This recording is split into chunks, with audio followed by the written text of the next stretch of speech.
A recent national survey of homeowners reveals that when presented with selling their home, more sellers than ever are choosing speed and convenience, which is what wholesalers provide, over getting the highest price, which is what real estate agents provide. Find out all the details coming up.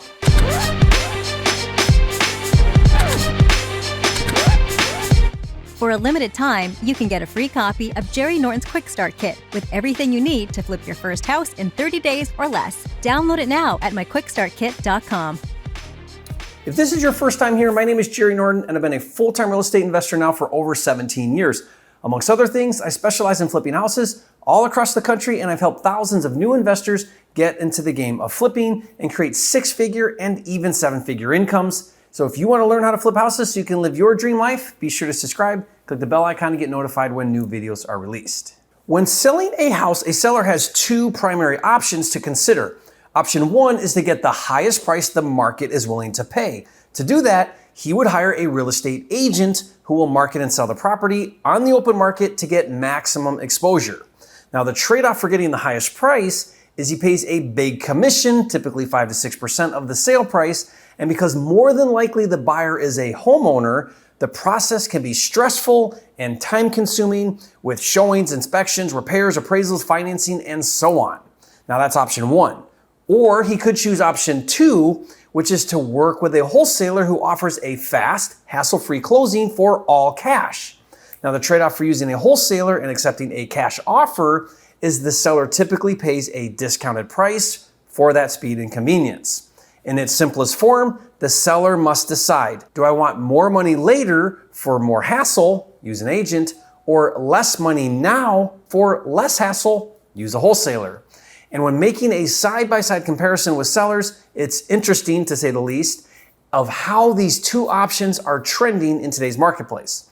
Now, to get some insight, let's take a look at some interesting data collected by a marketing agency called 1000 Watt, who surveyed 600 homeowners across the US over the age of 25. But before we look at that data, I need to clarify something that I feel is very important.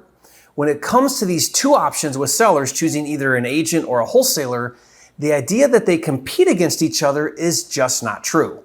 Each serves a different type of seller. Wholesalers serve distressed sellers who desperately need to sell their unwanted property because of some kind of hardship, and agents serve sellers who want to sell their properties and aren't experiencing a hardship of any kind. And wholesalers generally understand their role in the marketplace all too well. When talking to a seller who is not motivated, the property is not distressed, and there is no hardship going on, and what the seller really wants is the highest price, wholesalers know that they are not the best option and refer those sellers to real estate agents.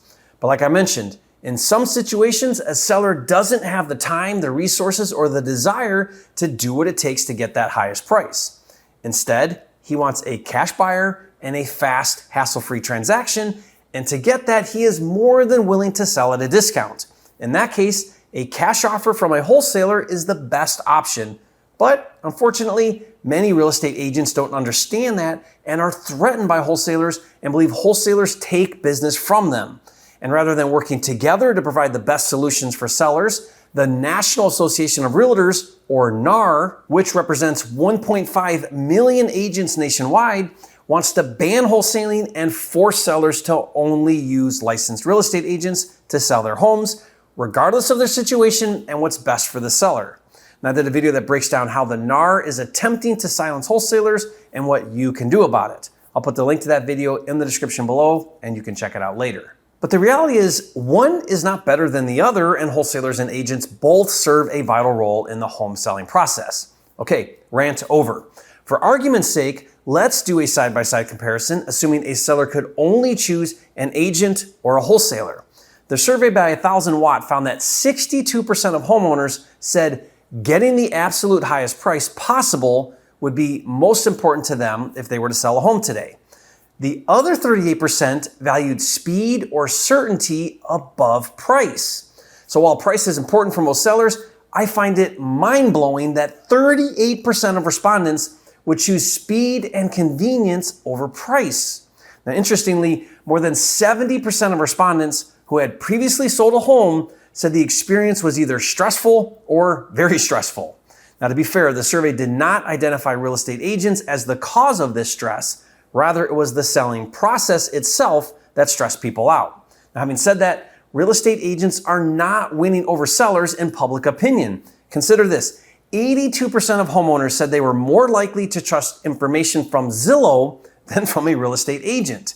When asked why, nearly 2/3 of respondents said, I use Zillow and I like it. 20% said, I generally don't trust real estate agents.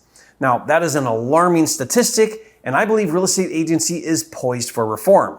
Currently, NAR is in several lawsuits for allegedly violating free trade laws and price fixing. Now, I recently did a video breaking down these lawsuits and what they mean. I'll put the link to that video in the description below, and you can check it out later. But what we learned from this survey is that sellers want a better experience and are becoming increasingly more aware of the benefits of a cash offer, and wholesalers have a tremendous opportunity to fill that need and provide that solution. When asked if they would consider a discounted cash offer with a fast closing, 80% responded positively or very positively. Of those 80%, only 7% said they did so because they wanted to avoid working with a real estate agent. Over half said they preferred the certainty of a cash offer as opposed to a retail buyer with financing that could fall through, while another 41% said they would prefer to avoid the time and hassle of selling with an agent. So what about the other 20% who did not respond positively about receiving a cash offer? Well, of those 20%, here's the reasons why.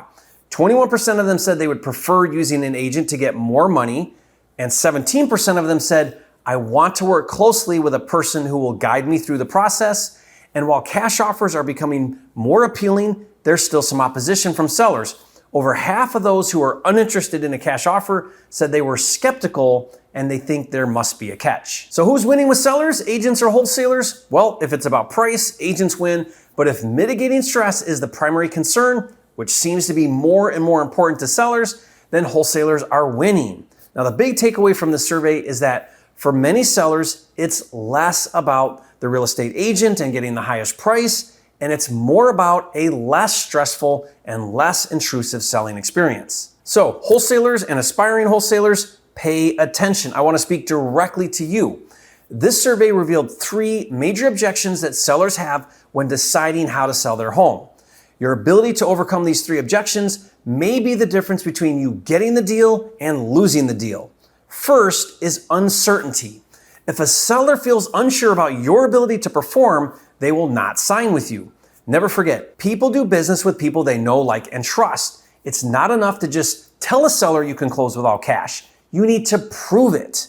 Even though they may not ask for you to prove it, and they probably won't even openly tell you that they doubt you, trust me when I tell you, they do. So preempt this concern by addressing it right up front. Show them you have the money backing you and give them proof of funds to prove it. Not only will that appease the seller's concerns, but chances are your competition isn't doing that, so you'll stand out above the crowd. And don't worry, if you're in my 100% funding program, I'll give you all of the money and the proof of funds so that you can make all cash offers with confidence. To learn how to get 100% funding for your wholesale deals, go to usejerryscash.com. The second objection to overcome for sellers is the hassle of selling their home. Offering sellers a hassle-free experience is very appealing. Aside from offering the obvious to buy as is and close quickly for all cash, think of more things you can do to make the process easier and more convenient for that seller. For example, recently I bought a distressed hoarder house from an elderly man, and we did several things to make the process really convenient for him. We gave him occupancy after closing. We did the entire trash out so he didn't have to clean or empty the house. We found him a new apartment and we helped him move in. We also put all of his belongings that he wanted to keep in storage for him. We even arranged for a traveling notary to go to his house to sign for the closing so he didn't even have to travel to the title company. Now, for doing all of that, I got a great deal and he was over the top grateful for everything we did. By the way, there's no way a real estate agent would have been willing or able to do all of that for the seller. The third objection that sellers have is a violation of privacy. Selling a home to a traditional buyer can be very intrusive, especially since the pandemic. Some sellers don't want open houses or don't want showings. I recently bought a house to flip, and the main reason why the seller accepted my offer over offers was because I was willing to buy it sight unseen. They did not want anyone to come into the house because of concerns about COVID. Now, in some cases, sellers don't want pictures of their home on the internet or their friends and family to know that they are selling. Right now in Puerto Rico where I live, I'm buying a house to flip from a private seller, and he was adamant that I did not market the property or even disclose the address to anyone until after we close. For whatever reason, he didn't want anyone to know he was selling. So as a wholesaler, find out if privacy is important to the seller and reassure them that you will honor that privacy and look for ways to make the selling experience less intrusive. And to help you win more with sellers, I have 2 must-have resources that I'll give to you for free. First is my ultimate wholesaler contract that we use with sellers. After years of fine-tuning, it has everything you need to help the seller and protect you in the transaction. To download that for free, go to wholesalercontracts.com.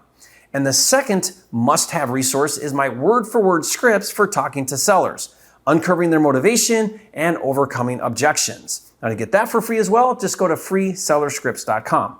All I ask in return is you leave a comment and say, "Thank you, Jerry, for the cool resources. You are a flipping genius." Now, even though wholesalers provide a tremendous service to the marketplace, there's a big push right now to regulate and even ban wholesaling. So watch this next video to learn what's happening and why and how to prepare and adapt. Watch that now, and if you haven't yet, be sure to subscribe to my channel with over 725 videos. This is the #1 channel on YouTube for all things flipping, and I'll see you on the next video.